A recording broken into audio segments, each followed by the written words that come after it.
growing trend all over the world, including in the United States, but especially in the Middle East. It's been there for a long time. That has gotten worse. Hamas is the quintessential example of that hatred for Jews and for Christians. And then you have a situation like in Nigeria, where more Christians have been killed there than anywhere else in the world.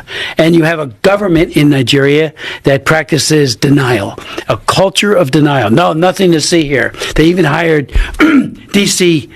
A big firm here in D.C. The First Lady was here. She was here this week, and in fact, they wanted to come on the program to talk about religious freedom. And I said, I'm not going to give them. I'm happy to meet with anybody. Same here. But I'm not going to give them a platform to cover up what they're doing in Nigeria. And that's just what it is, a massive cover-up. I met with a big delegation that came in, and it went for almost 2 hours. And the Attorney General of Nigeria said that this Bishop Anabe, who I had at two of my hearings, you were there. He testified right next to me. Right next to you. A wonderful man. He said, he's a liar. And I said, whoa, stop that, And then they always do the thing, my wife's a Christian, or I'm a Christian, and my husband, it's like, don't tell me that. What is happening as churches are being firebombed, people are being killed in cold blood, abductions, which is very, very big there in Nigeria, of Christians especially, but others, but especially Christians. And there's this assault on faith that has gotten worse. Obama did nothing. Boko Haram flourished under his 8 years in office, and now it was your persistent advocacy that actually eventually got them labeled as a terrorist organization. For 3 years we tried, Tony, and I had hearings on it. We had people give very, very compelling testimony as to what Boko Haram was doing, and finally, on the day we were marking up my bill to tell the administration you have to declare them a FTO, foreign terrorist organization, that day, that hour, basically, they said, they're an FTO. Yeah. And it was like 3 years ago, we could have been working to find out where their sources of funding and weapons. Before they kidnapped many of the girls. That's right, the Chibok girls and many of the others were all. And that continues to this day. Let me ask you about that, Congressman Smith, because as you say that it's gotten worse, you've got these dictators and tyrants in different parts of the world.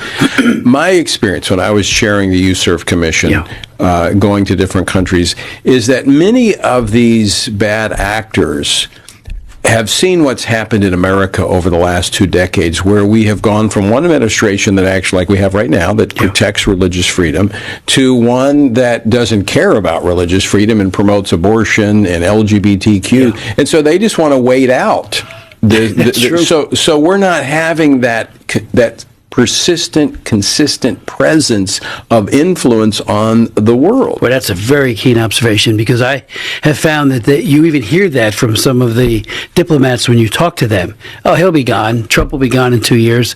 And then potentially could come in a very, very liberal Democrat like the governor of California, who couldn't care less about religious freedom. I remember I had hearings. Well, it's the Democratic Party doesn't care about it. There are many. There are it's very clear. Most of them don't. You're right. But when you come to their priorities and their platform, it's not there. You don't see it there. Right. And, we saw it with Barack Obama.